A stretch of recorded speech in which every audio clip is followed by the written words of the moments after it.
Hi అండి, welcome back to my channel. ఈరోజు ఒక మంచి రెసిపీతో మీ ముందుకు వచ్చాను. ఫారం కోడితో కర్రీ ఎలా చేయాలో చాలా టేస్టీగా చూపిస్తాను.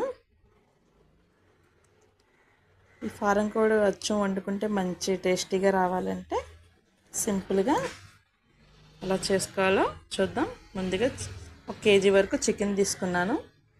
చికెన్ని శుభ్రంగా కడిగేసుకొని కుక్కర్లో వేసుకోవాలి. కుక్కర్లో 3 విజిల్స్ వచ్చే వరకు ఉంచుకోవాలి.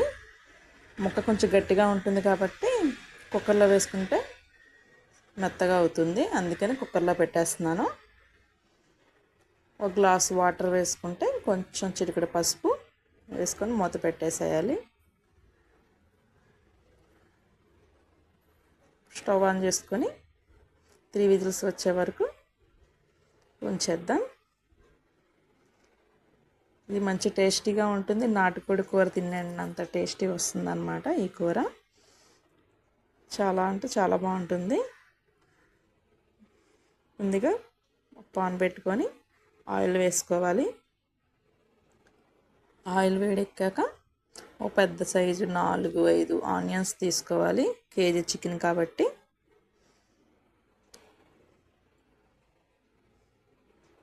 ఆనియన్స్ మొత్తం వేసుకున్నాక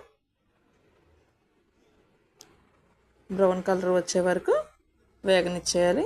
4 పచ్చిమిరపకాయలు కూడా వేసుకుందాం.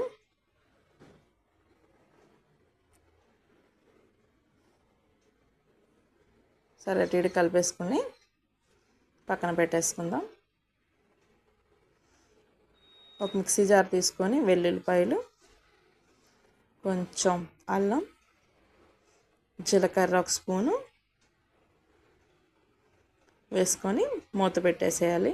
మిక్సీ 2 కొంచెం నలిగే వరకు మిక్సీ పట్టేసుకుందాం. బ్రౌన్ కలర్ అయిపోయినాయి అన్నమాట ఆనియన్స్ కూడా. ఇప్పుడు అల్లం వెల్లుల్లి పేస్ట్ వేసుకొని పచ్చివాసన పోయే వరకు కలిపేసుకోవాలి.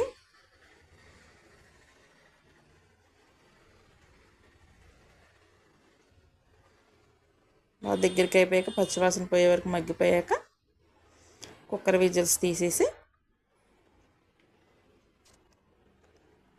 ఇందులో ఉన్న చికెన్ని వాటర్ వేయకుండా ముందు చికెన్ వేసేయాలి.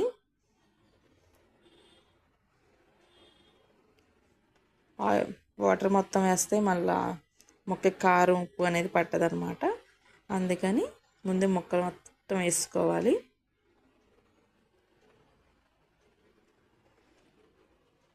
చిటికెడు పసుపు, ఇందాక కొంచెం పసుపు వేసాం కాబట్టి ఒక చిన్న స్పూన్ చాలు పసుపు, కల్లుప్పు, 2 టేబుల్ స్పూన్లు కారం.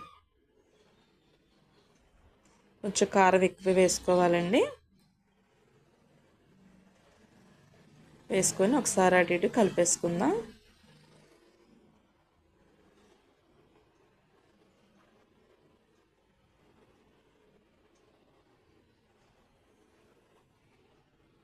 సరే కలిపేసుకున్నాక ఒక 5 మినిట్స్ వరకు ఇలా మగ్గనిచ్చేద్దాం. అప్పుడు పీస్కి కారం ఉప్పు అనేది పడుతుందన్నమాట. 5 మినిట్స్ మగ్గిన తర్వాత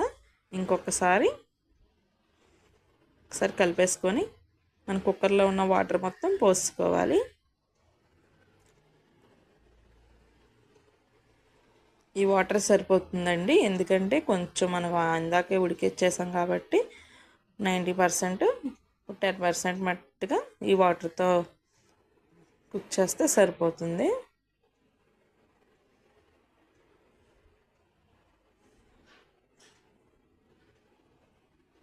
ఒక 10 మినిట్స్ వరకు ఉడికిచ్చేద్దాం. ఇందులో ఇందాక చిన్న చిన్న ఎగ్స్ ఉంటాయి కదా, అవి వేయలేదు. ఇప్పుడు వేసుకుందాం. అవి ఎప్పుడు కుక్కర్లో వేయకూడదు, పేస్ట్ కింద అయిపోతాయి అన్నమాట. ఉడికేటప్పుడే వేసుకుంటే బాగుంటుంది. ఒకసారి చూసి కలిపేసుకోవాలి.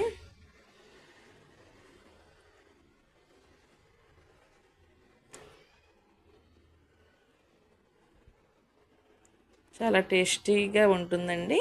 మనకి నాటుకోడి తిన్నంత టేస్ట్ వస్తుంది. మీరు కూడా ఇలా ట్రై చేయండి ఎప్పుడైనా. కొంచెం సాల్ట్ తగ్గింది కాబట్టి కల్లుప్పు వేసాను.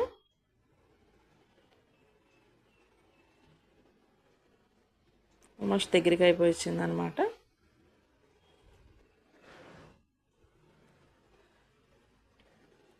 సరే బాగా దగ్గరికి కూడా అయిపోయింది కర్రీ.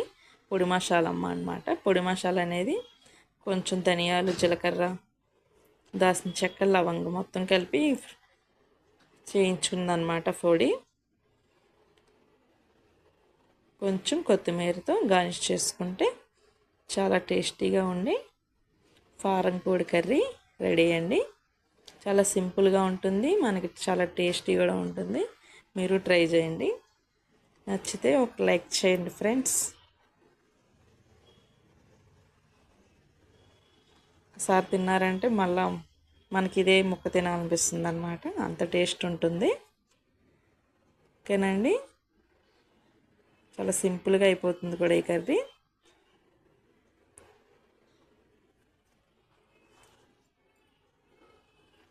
మొక్క